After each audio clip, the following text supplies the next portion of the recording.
Assalamu alaikum. So Australia, as is typical in the oil industry, I received a call. The call was quite late and telling me that I needed to be on a flight to Perth either the following day or the day after that. Obviously I was quite excited. I'd never been to Australia before. I flew from Singapore directly to Perth, and I remember I had to carry some parts with me to take offshore. It was an offshore job. So I arrived in Perth, and nothing so remarkable about the airport except just before you land they give you these little cards that say, you know, declaration for whatever you're carrying in your luggage.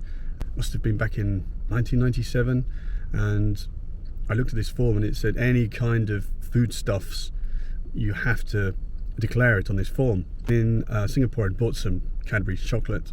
I didn't really like the Cadbury's chocolate there because it's totally different to the chocolate that you get in the UK. It has a totally different taste. I think it might have actually even been made in Australia, but anyway, I declared that I had chocolate, and when I landed and went through the customs, they just took me to one side because I had a tick on the box that said I had something to declare, and they pulled everything out of my bag and gave me an interview and everything, and then, you know, I was left to put everything back in again. I thought it was pretty harsh. That's probably to this day, one of the harshest customs experiences I've ever had, and that was back in '97. That was quite a scary experience as a young man, getting your bags torn apart. I had nothing to hide. I wish I'd eaten the chocolate on the plane actually, but there we go. So I got through, went to the hotel that they put me in, which I remember was a bit run down. I remember seeing a few cockroaches running across the floor during the night. So I woke up early in the morning and went to the airport, and I had to fly from Perth to, if I remember rightly, somewhere called Mumbai. As you fly across from Perth over to Mumbai, you just notice everything becomes very outbackish, sort of red rocks everywhere, and it kind of looks like Mars. So when I arrived in Mumbai, I think the helibase was in the same airport, so I was just able to go straight to the heliport to go offshore. And that for me was the first time ever getting on a chopper. Good fun though. I mean, if you've never been on a helicopter, especially going across the ocean into the sea and landing on a rig, it's really something, because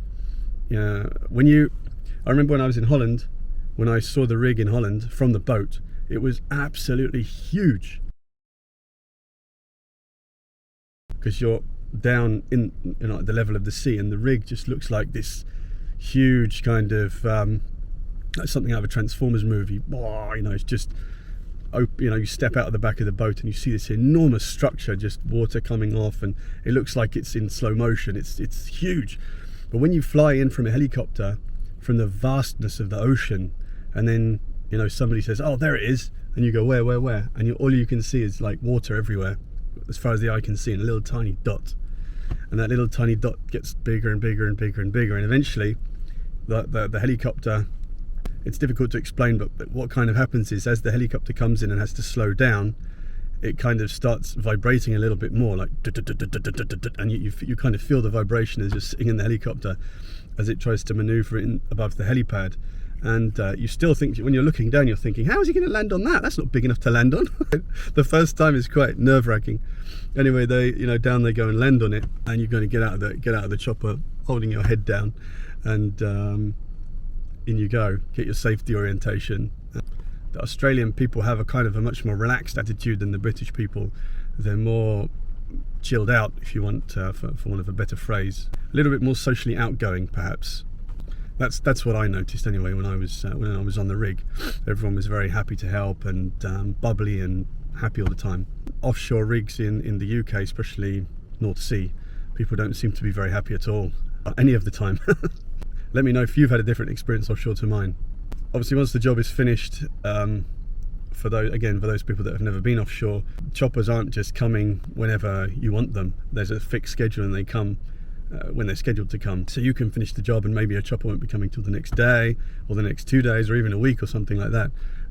But whenever it comes, the chopper coming is a really incredible event, because that's your only way off the rig, other than the supply boat. But usually the chopper is the best way to get off the boat, because you're not going to get seasick. You don't have to do a basket transfer from the helipad down to a boat, which is something I'll talk about perhaps in another video.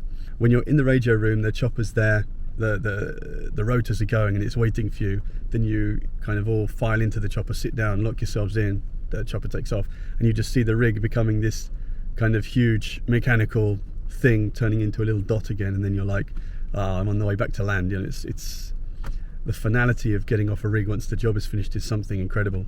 These are the things you can't properly explain to people unless they've experienced them themselves. There's only so much you can do to explain something without actually someone experiencing it. So if you do ever get a chance to go offshore in a chopper, strongly advise you to take it, as long as you know it's safe to do so. So once we arrived back in Mumbai, I think we did some servicing of the tools, then back to Perth and straight back to Singapore for me. And pretty much straight after that I had another job in Thailand, so I arrived back in Singapore for a day or two, and my boss says, right, you're off to Thailand, there's a job for, I think it was Total.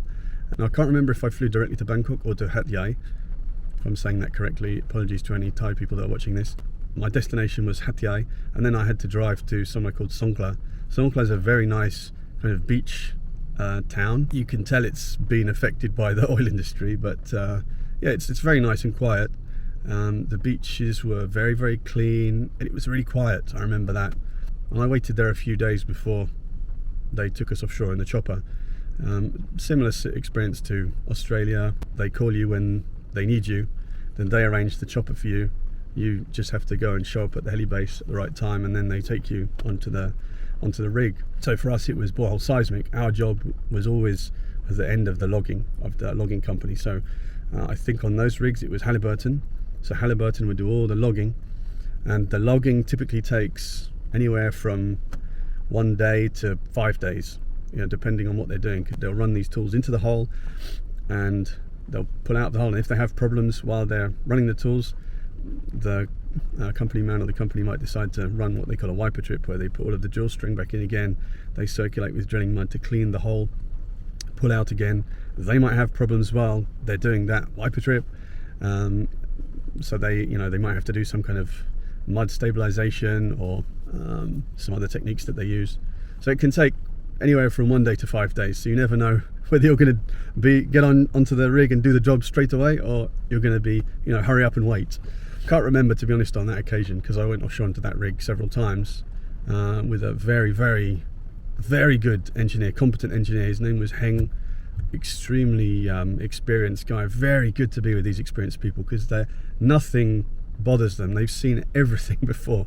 Something as a new, inexperienced engineer might bother you, but for him it's just like, okay, no problem, we'll just do this, this and this. They've seen it all before, and even if they haven't seen it, they know how to react. So it's really nice to be with someone like that, because it's such a calming influence.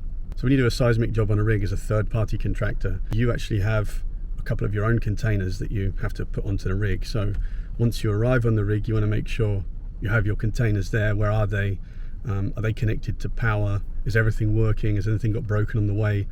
And then you need to figure out how you're going to connect up to the winch or the wireline unit that actually drops the tools in the hole, because back then we weren't the main contractor. We were subcontracted to a third-party company. There's a lot of stuff to do to get prepared. But yeah, I think on that particular job we had time, and then we could go and take some rest, which is always the best way. The worst one is when you arrive on the rig and like they're ready for you. You have to set everything up. You haven't slept maybe for the whole day, and then you have to put your containers, spot your containers, make sure everything's working, run all the cables, check the tools, etc. And if there are any problems, you've got to do troubleshooting. Then you've got to do the job.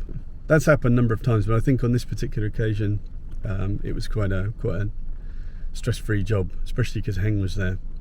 So we finished the jobs, chopper back to Songkhla, service the tools, work on the data, and then back to Singapore.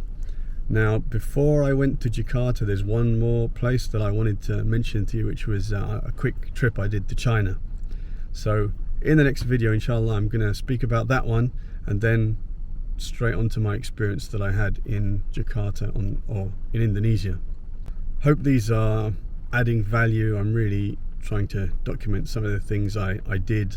It's really good for me as well, actually, to remember some of the experiences I had as I was a new engineer, straight fresh out of university, growing up and experiencing new things and being scared and being excited. It was yeah, it really was. Looking back on it, you go through these experiences, sometimes you're petrified, you're terrified at the time, and you just want to run and go to comfort. But once you've been through them, especially like me, if you're fortunate enough to have people that supported you a lot, through the whole process, and were very patient with you, then you can look back and reflect and say, wow, that really was character building. That really did make me into the person I am today.